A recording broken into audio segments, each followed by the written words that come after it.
تاریخ، اس کا ارتقاء اور اس کی جو فکری ارتقاء ہے اور جو عملی ارتقاء ہے اس پہ میں بات کروں۔ یقیناً یہ موضوع لمبا ہے اور میں کوشش کروں گا کہ اس کے کچھ پہلوؤں پہ بات کروں، اور اس کے بعد ہم کوشش کریں گے کہ سوال و جواب جو ہے وہ درمیان میں رکھیں۔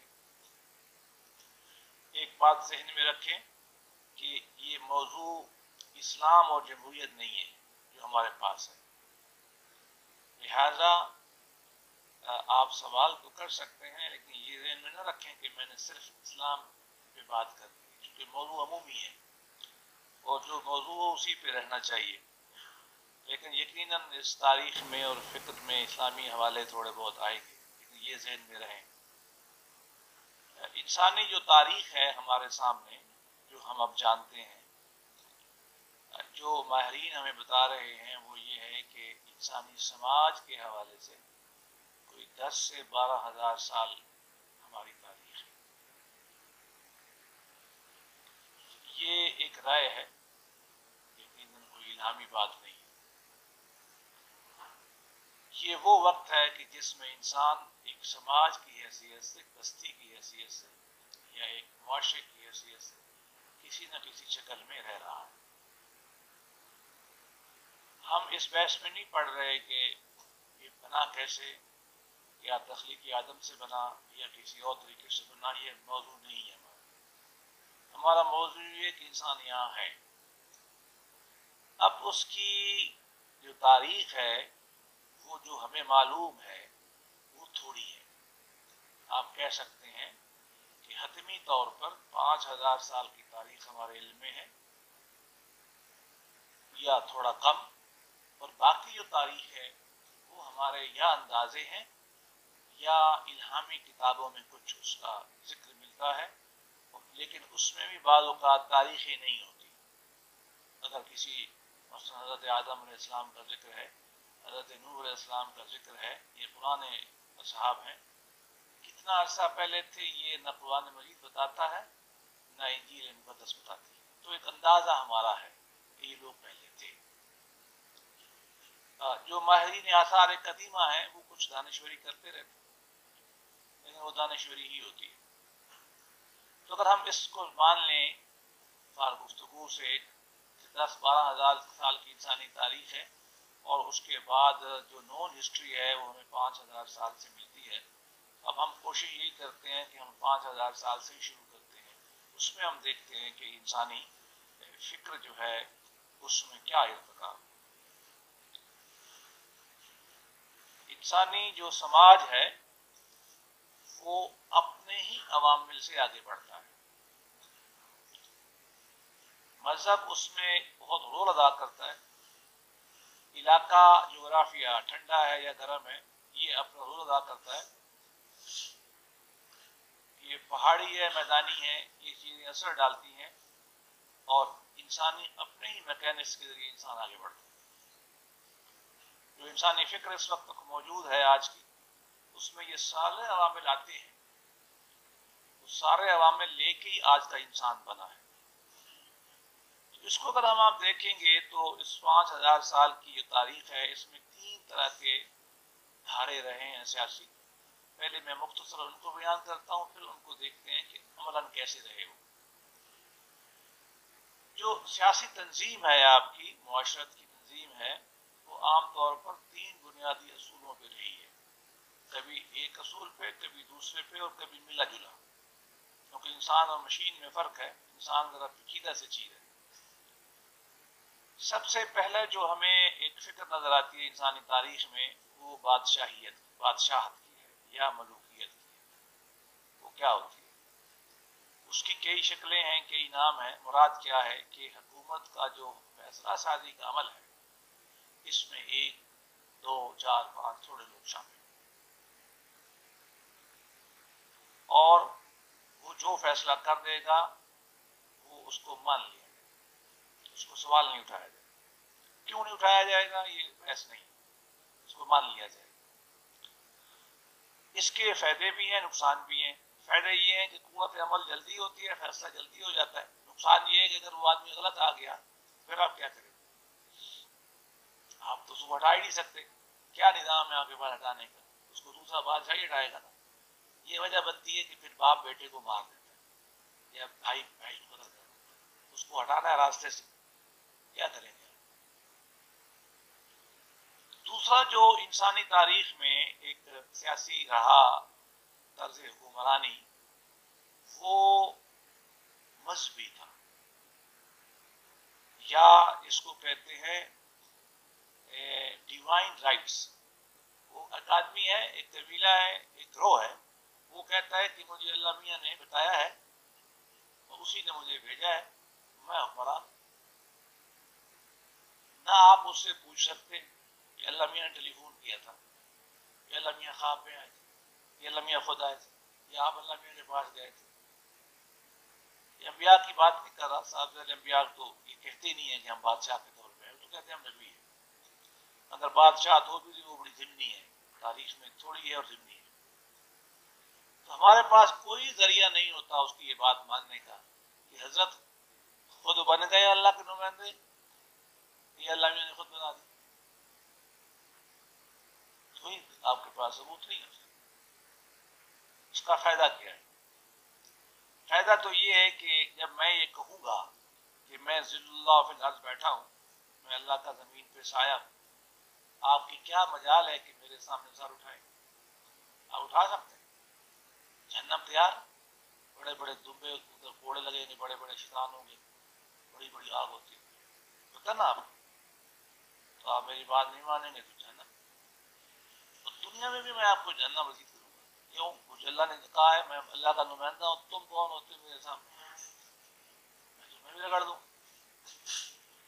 یہ سوچ آپ کو بڑے لوگوں میں نظر آتی ہے۔ مثلا اگر آپ تاریخ میں جائیں نا تو جو فرعون جسے آپ کہتے ہیں، اس میں دونوں باتیں پائی جاتی تھی۔ وہ یہ بھی کہتا تھا کہ میں بادشاہ ہوں، کیونکہ فرعون کا لفظ کہتے ہی بادشاہ تھا۔ پرانے جو مصر کے بادشاہ تھے یا پرانے ایران کے جو بادشاہ تھے، وہ دونوں فرعون کہلاتے تھے، اور وہ ساتھ یہ بھی کہتے تھے انا ربکم الاعلی، اصل خدا تو میں ہوں، تم کون ہو؟ تمہارا خدا چھوٹا خدا ہے، میرا خدا ہے، میں ہوں، میرا خدا نہیں میں ہی خدا ہوں۔ یہی بات آپ کو یہ جو بیبلون میں سیدنا ابراہیم علیہ السلام کا جو مکالمہ آپ کو ملتا ہے قرآن مجید میں، وہ بھی یہی ہے، انا وہی امید، میں ہی خدا ہوں، میں ہی زندہ کرتا ہوں، میں ہی مارتا ہوں۔ یہ فکر چلی تو وہاں سے، اور پھر جب انگلستان وغیرہ میں آئی ہے تو انہوں نے اس کے لیے اچھا سا خوبصورت سا لفظ بنا دیا، وہ تھا تھیوری آف ڈیوائن رائٹس، حق کے حکمرانی کا الہی نظریہ۔ وہ بادشاہ بھی یہی کہتے تھے انگلینڈ کے کہ ہم بادشاہ ہیں، ہم آپ کو فتویٰ دیں گے، ہم آپ کو زندہ و موت رکھیں گے، ہم آپ کے معاشی فیصلے کریں گے، ہم آپ کے سیاسی فیصلے کریں گے۔ مسلمانوں کی جو بگڑی ہوئی تاریخ ہے اس میں بھی یہی چیزیں رہی۔ مثلا جب آپ کے عباسی آئے ہیں وہ بھی یہی کہتے تھے کہ ہم اللہ کے نمائندے، اور ایک حدیث کو آگے پیچھے کر کے خطبے میں پڑھایا جاتا تھا کہ سلطان جو ہے وہ اللہ کا زمین پہ سایہ ہے، اور جو اس کا احترام کرے گا وہ اللہ کا احترام کرے گا، جو اس کو احانت کرے گا وہ اللہ کی احانت کرے گا۔ شاید وہ حدیث مبارکہ کسی اور مفہوم میں تھی یا کسی اور انسان اچھے انسان کے لیے تھی، تو انہوں نے اپنے لیے وہی استعمال کیا۔ کرتے کیا تھے؟ مثلا آپ کی تاریخ میں تھوڑی ہمیں بعض اوقات کنفیوژن پیدا ہوتی ہے کہ ہم ادھر بات کرتے ہیں تو کچھ لوگ کہتے ہیں جی کہ آپ نے ہمارے خلاف بات کر دی، اس لیے ہم اس کو دوسرے اینگل سے دیکھتے ہیں جہاں آپ کو اختلاف کا موقع نہ ملے۔ ہماری مسلمانوں کی تاریخ کے ایک عظیم رہنما گزرے ہیں، حضرت امام احمد بن حنبل رحمۃ اللہ علیہ رضی اللہ عنہ، جو بھی آپ کہنا چاہیں۔ ان کو بادشاہ وقت نے حکم دیا کہ یہ ایک مذہبی عقیدہ ہے، آپ کو یہ ماننا پڑے گا۔ تھا وہ بادشاہ، لیکن وہ چونکہ خدا کا نمائندہ تھا تو لہذا قرآن مجید کی جو تعبیر اس کے ہاں تھی کہ یہ مخلوق ہے یا یہ قدیمی ہے، جو بھی آپ کو پتہ ہے اس بحث کا، نہیں پتہ تو اچھا ہے، پتہ نہیں ہونا چاہیے، غیر ضروری بحث ہے. تو وہ نہیں مانتے تھے، اختلاف کرتے تھے، تو انہوں نے ان کو بہت مارا، بہت بہت مشکل میں ڈالا. کیوں ڈالا؟ کیونکہ اس بادشاہ کا یہ دعویٰ تھا کہ میں ہی اللہ کے حکم کی تعبیر کر سکوں.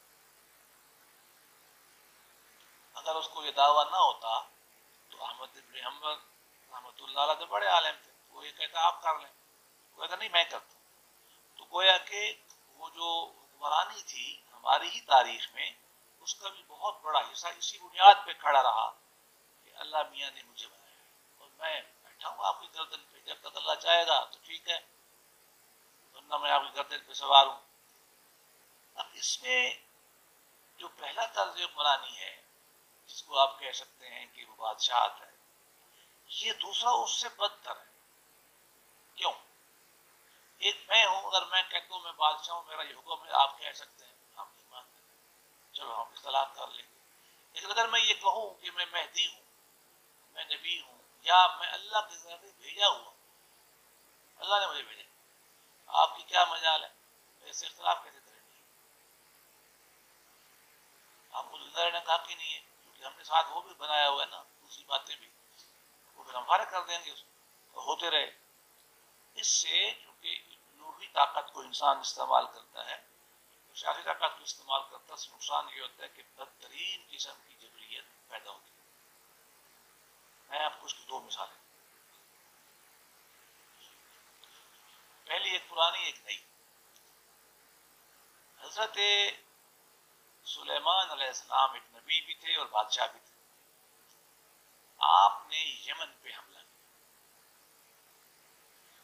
وہاں ایک خاتون کی حکمرانی تھی،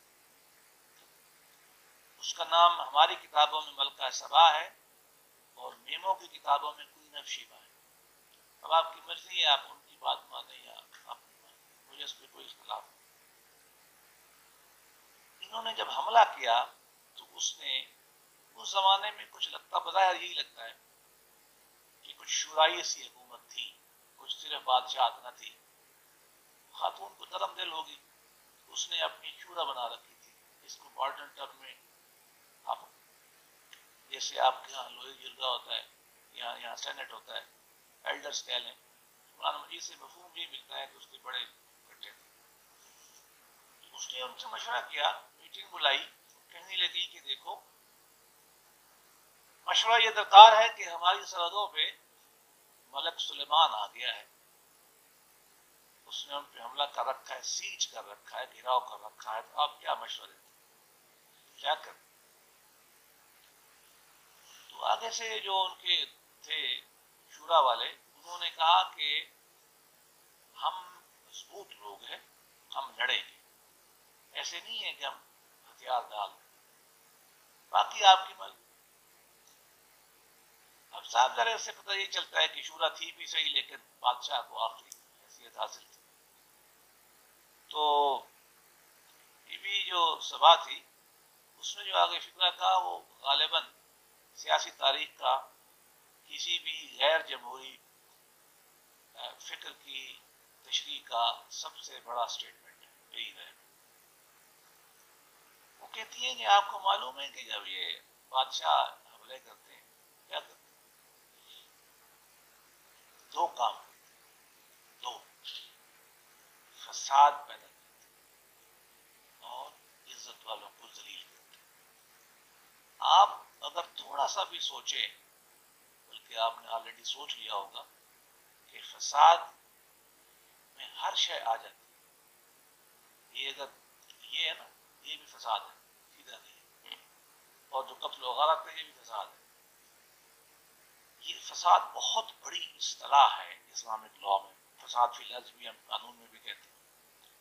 انگریزی میں کہیں گے کہ پبلک ڈس آرڈر، آرڈر چیزوں کا ہٹ جائے گا تو چیزیں برباد ہو جائیں گی. تو گویا کہ انہوں نے یہ فرمایا بی بی نے کہ ہر شے الٹ پلٹ کر دیں، ہر شے، اور غلط طریقے سے الٹ پلٹ کریں گے، اچھے طریقے سے الٹ پلٹ ہوتی ہے.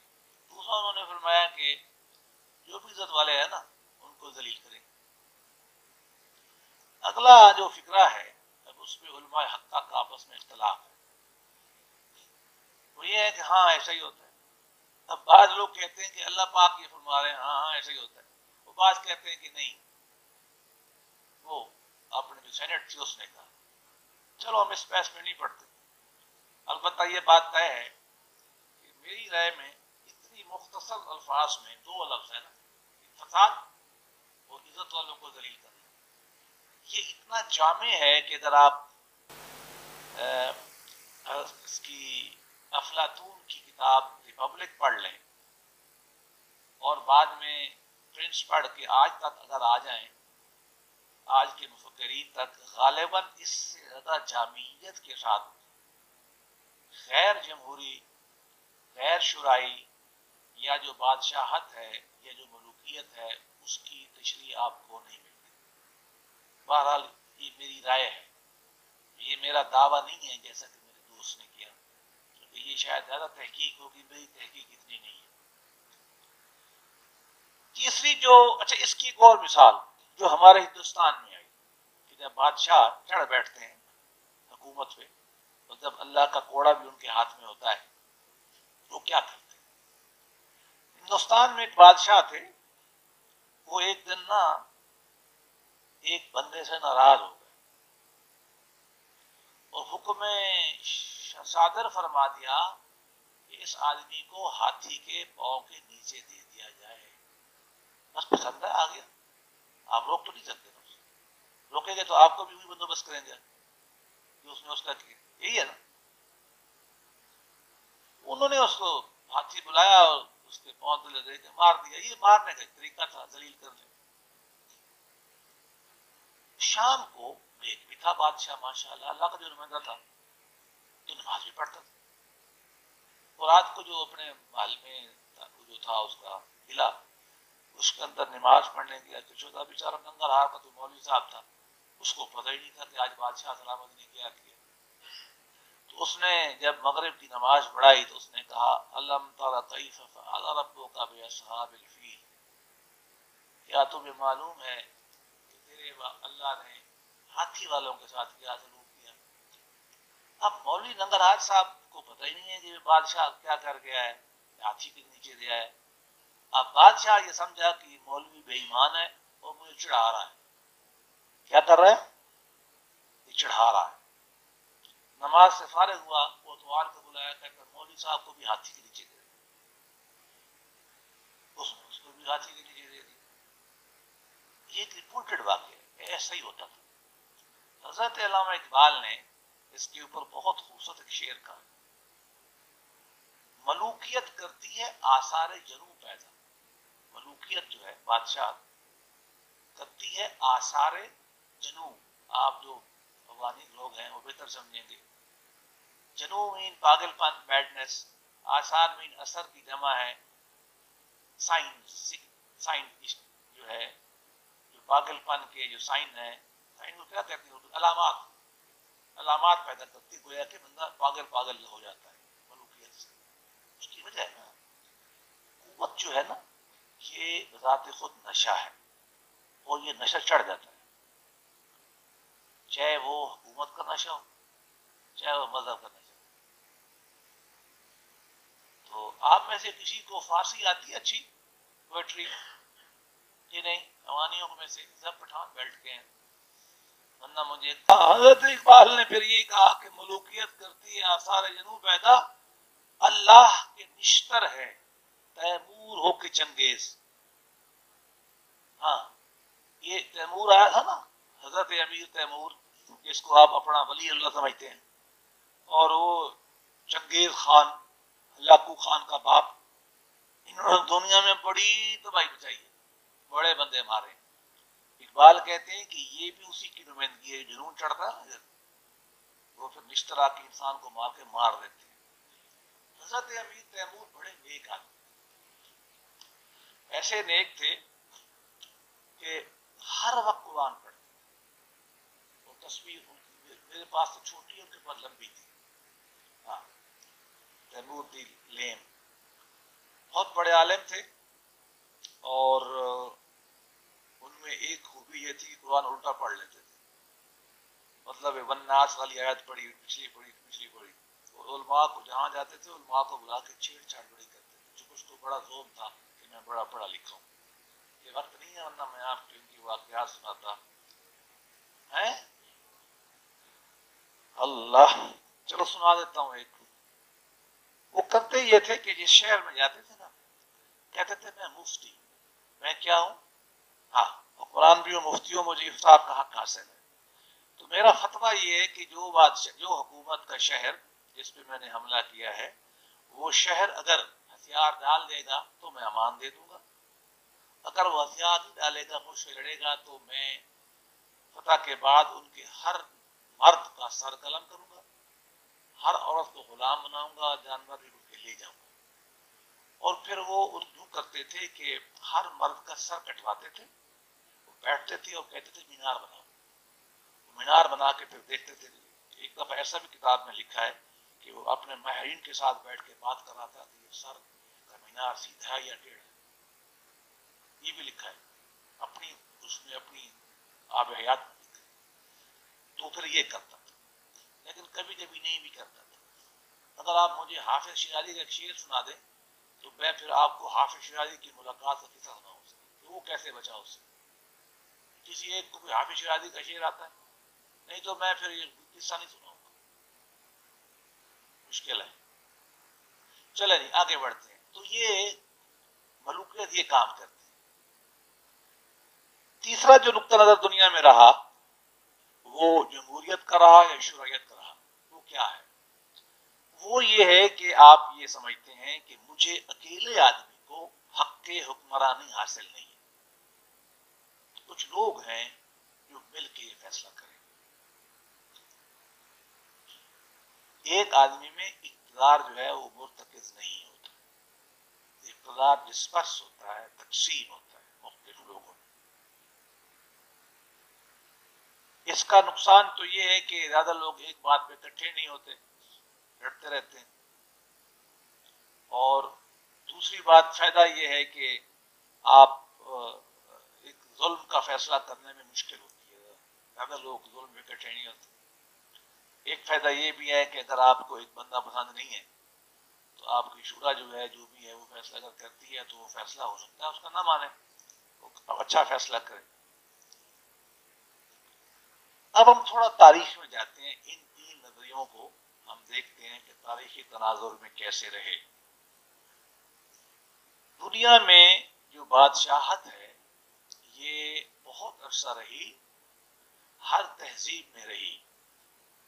سب سے پہلے تہذیب جو ہے بابل و نینوا میں معلوم ہے.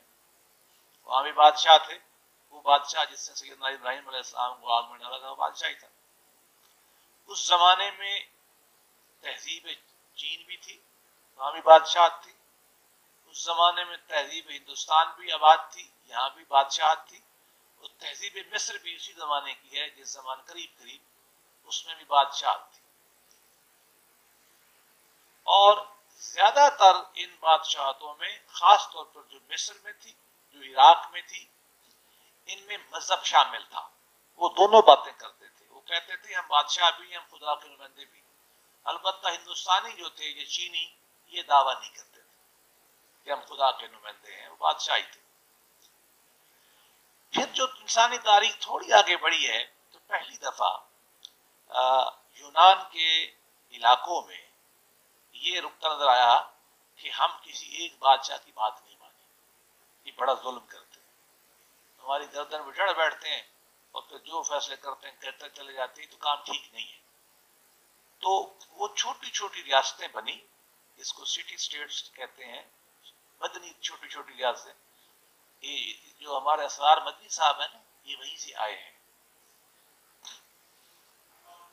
نہیں خود بھی نہیں, یہ وہاں کے تھے, خلیفہ تھے وہاں. ہاں وہ کیا مسئلہ اگر آپ کہتے اس وقت آج نہیں ہو سکتے, ایسے ہو سکتے ہیں اس وقت بھی بھی ممکن ہے نا. نہیں ابھی تحقیق ان کے بھی وہاں تک نہیں پہنچ سکتی. ہاں ہو جائے گی انشاءاللہ, تھوڑا سا اور ادھر آیا جائے گا. ہاں ہاں جی اسی جنم، ہاں بالکل. نہیں آپ کے یہاں بھی بہت ساری باتیں پائی جاتی ہیں، میں زیادہ تفصیل میں جا نہیں سکتا کیونکہ فساد خلق کا زیادہ خطرہ ہے. لیکن یہ علماء جو بیٹھے ہیں یہ میری بات سارے سمجھ گئے ہوں گے میں کیا کہہ رہا ہوں. بہرحال اچھا، تو وہ مدنی ریاستیں تھیں. مدنی ریاستیں ہوتی تھی چھوٹی چھوٹی، مطلب ایک شہر کی ریاست. جی جی. تو اس کے اندر اصول یہ تھا، وہ کہتے تھے تو ویسے کوئی بادشاہ نہیں ہے، ہمیں اقبال بادشاہی دے، ہماری بادشاہی ہے. وہ کرتے کیا تھے، وہ سارے جو مرد تھے، عورتوں کو تو انسان تاریخ میں کم سمجھ جاتا ہے، میں یہ نہیں کہہ رہا کہ آج بھی سمجھتے، پرانی بات ہے. تو وہ عورتوں کو دقت کر دیتے تھے، مرد آ کے سارے شام کو بیٹھ جاتے تھے. جی غلاموں کو نہیں تھے، نہیں جمہوریت شروع وہیں سے ہوئی. تو اور غلاموں کو نہیں تھے، عورتوں کو نہیں تھے، ہر جوان آدمی وہ اس کی ایکول پاور تھی. وہ شام کو اکٹھے ہو جاتے تھے، انہوں نے بڑے بڑے بنائے ہوتے تھے جگہ، میں نے دیکھی ہے یونان میں، وہ جہاں بیٹھتے تھے وہ پھر بیٹھ کے فیصلے کرتے تھے، حتیٰ کہ کسی کو سزا بھی دینی تو سارے اکٹھے بیٹھتے تھے. آپ کو معلوم ہے نا کہ یہ ہمارے پیر و مرشد جو تھے حضرت سقراط علیہ السلام، ان کو سزائے موت ہوئی تھی. ان کو جس جوری نے سزا دیا وہ 500 بندوں پہ تھی. وہ زمانے میں رواج ہی یہی تھا، جیسا کہ پٹھانوں میں جرگہ نہیں ہوتا، یہ اسی کی چھوٹی سی شکل لے لیں کہ ہم بیٹھ کے کریں گے فیصلہ، وہ سارے ایک نہیں کریں گے، پنچایت کہہ لیں. تو ادھر سے بھی شروع ہوا کانسیپٹ. ارسطو جو تھے، جو اس کو آپ ہمارے پرانی کتابوں میں لکھا ہوا ارسطالیس جسے آپ کہتے ہیں بولنے میں اول، اس نے کہا ہے کہ میں نے یونان کے کچھ 150 جو مدنی ریاستیں تھیں ان کے آئین پڑھے ہیں، اور ان کے بعد میں یہ اپنی کتاب لکھ رہا ہوں. کتاب کا نام پولیٹکس ہے، نہیں مطلب پالیٹکس کتاب کا نام، پولیٹکس تو شہری کتاب ہے. تو یہ رواج وہاں سے شروع ہوا، ٹو بی آنےسٹ. پھر اگلا جو بڑا پیج آپ کو یہ جو میں نے بتایا کوئین آف شیبا کا، یہ غالباً اس کے قریب کا ہوگا یا اس سے بھی مجھے لگتا ہے پہلے کا ہے. کوئین آف شیبا والا واقعہ پہلے کا ہے، اس میں بھی غالباً یہ شروعیت کچھ نہ کچھ شکل میں موجود تھی جو قرآن مجید ہمیں بتاتا ہے. پھر آپ کہہ لیں کہ یہ سٹی اسٹیٹس ایتھنس کی ہو گئی، اور پھر وہ اٹھتی بیٹھتی رہی. اگلا جو بڑا پیچ آپ کو انسانی تاریخ میں شروعیت کا ملتا ہے وہ مسلم ہسٹری میں ہے. قرآن مجید نے 2 باتیں کی ہیں. ایک، انہوں نے اللہ کے نبی کو حکم دیا ہے کہ وَشَاوِرْهُمْ فِي الْأَمْرِ، آپ پہ لازم ہے، یہ امر کا صیغہ ہے، امپیریٹو ہے کہ آپ پہ لازم ہے، آپ کو حکم دیا جاتا ہے کہ آپ اپنے معاملات میں مشورہ کریں. وَشَاوِرْهُمْ، اب دیکھیے نبی کی خاص حیثیت ہوتی ہے. نبی تو ہوتا ہوئی ہے، بادشاہ ہو نہ ہو، لیکن ہوتا بھی ہوئی ہے جو اللہ کی طرف سے ہوتا ہے. ہمارے نبی میں چلو دونوں باتیں اکٹھی ہو گئی، لیکن ایسا نبی بھی، ایسا شخص بھی، ایسا بادشاہ، جو بھی آپ نام لے لیں، ان کو یہ کہا جا رہا ہے کہ آپ اپنے معاملات مشورے سے چلائیں گے، ایسے نہیں، آپ کو کرنا پڑے گا.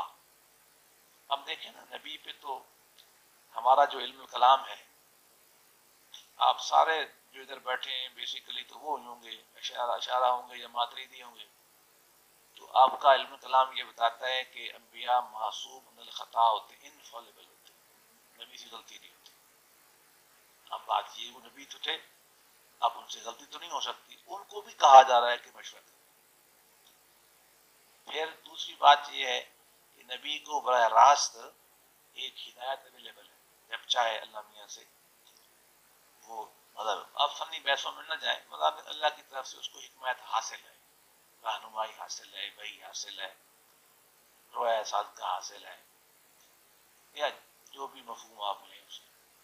اس کے باوجود بھی قرآن مجید آپ سے یہ کہہ رہا شاورہم فی الامر، آپ ہر معاملے میں ان سے مشورہ کریں.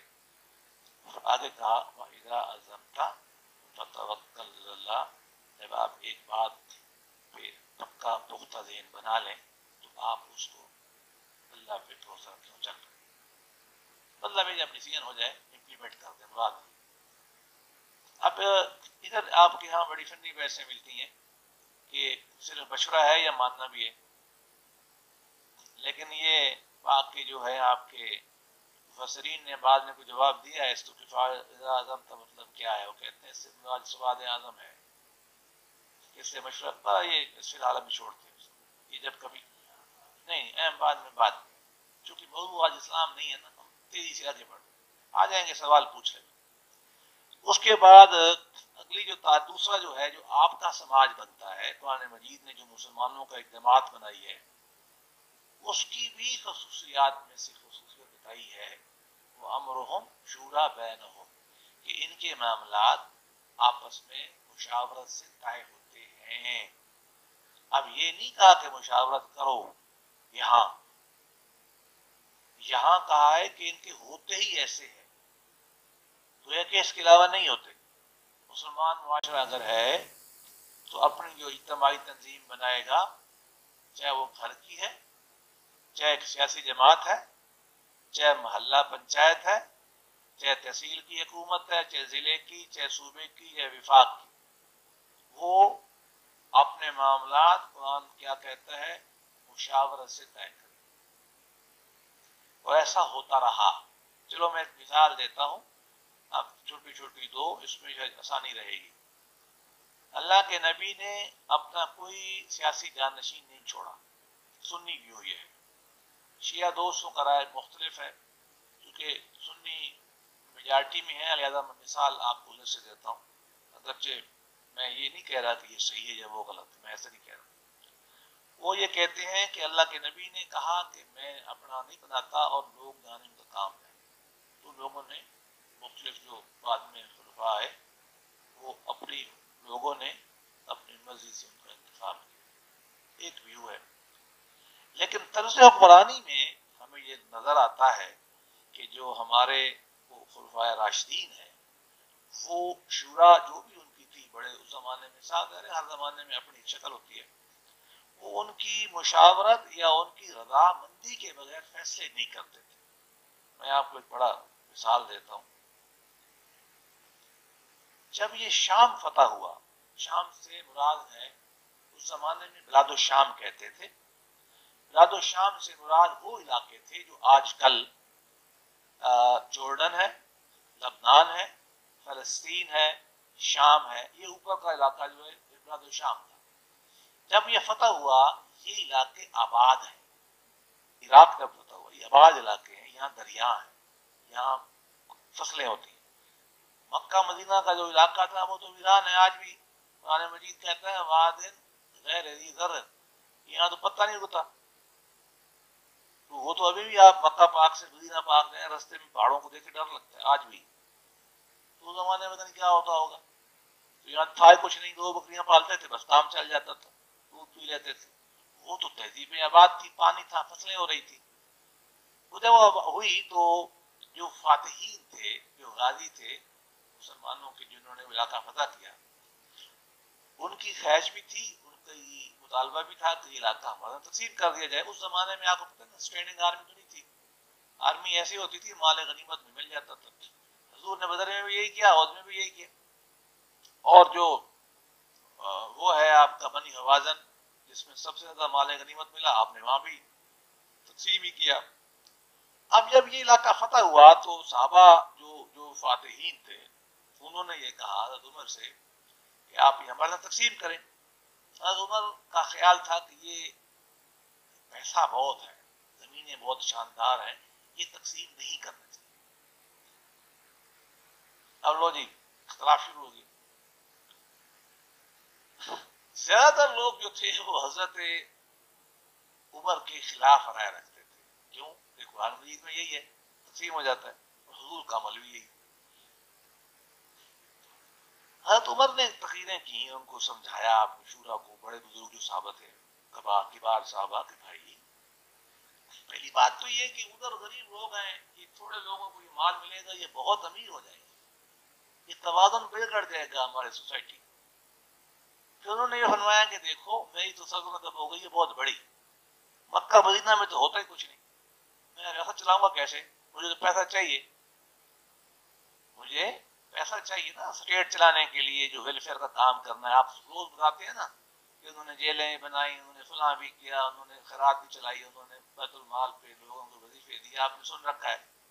وہ کہتے ہیں میں کدھر سے دوں گا، یہ پیسے یہاں سے آئیں گے، یہ اچھا پیسہ آتا ہے میں کو سب پہ تقسیم کروں گا. یہ کئی مہینے اس انہوں نے حکم نہیں جاری فرمایا، چل کر دیا تلوار. جیسے آپ بتاتے ہیں نا حضرت عمر رضی اللہ عنہ کا جو خاکہ ہم نے کھینچا ہے نا، وہ پتہ کیسے ہے؟ ہر وقت ان کے چہرے پہ غصہ ہوتا ہے، ہر وقت ان کے ہاتھ میں تلوار ہوتی ہے اور جیسے سر کاٹتے چلے جاتے. یہ ہے نا ہم نے پڑھ رکھا ہے. ایسا نہیں تھا، وہ بڑے عاجز سے آدمی تھے. ٹھیک ہے ان کے مزاج میں وہ تھی، حکمرانی میں ضروری ہوتی ہے. صوفی تو نہیں تھے، حکمران تھے، حکمران کو تو ڈنڈا چلانا پڑتا ہے. لیکن اپنے مزاج میں وہ بڑے ہی ہمبل عاجز تھے. کسی سے غلطی کر لیتے تھے تو کھڑے سڑے عام ممبر پہ چڑھ کے معافی مانگتے تھے. اس طرح کے آدمی تھے.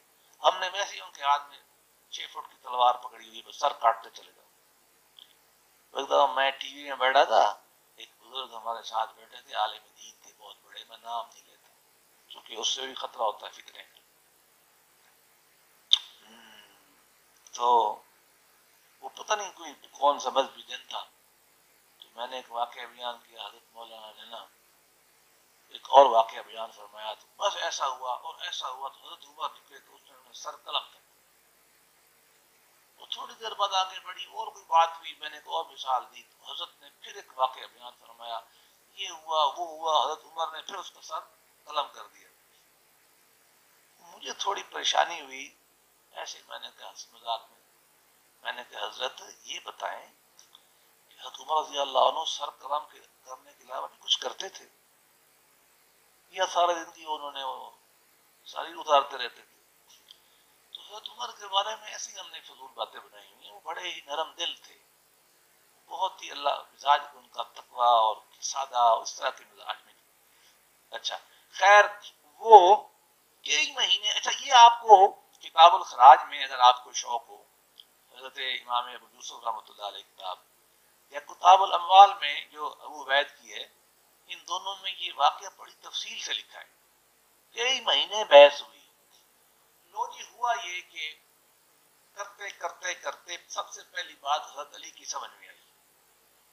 تو پھر اور لوگوں کے آتے آتے تو ایک وقت آ گیا کہ جب ووٹنگ ہوئی یا وہ مطلب گنا گیا، تو وہ لوگ جو حضرت عمر رضی اللہ عنہ کے ساتھ رائے تھے وہ ان کی اکثریت ہو گئی. انہوں نے کہا ٹھیک ہے ہمیں یہ چیزیں نہیں دینی چاہیے، یہ اسٹیٹ رکھے اپنے پاس اور حکومت چلائے. آپ اندازہ لگا لیں کہ اگر حضرت عمر کے ہاتھ میں ایسی تلوار تھی جیسا آپ سنتے ہیں، اور ویسے زمانہ بھی پرانا تھا، وہ بادشاہ بھی وہ تکڑے تھے، تو یہ بحثیں آپ کی کتابوں میں نہ ہوتی.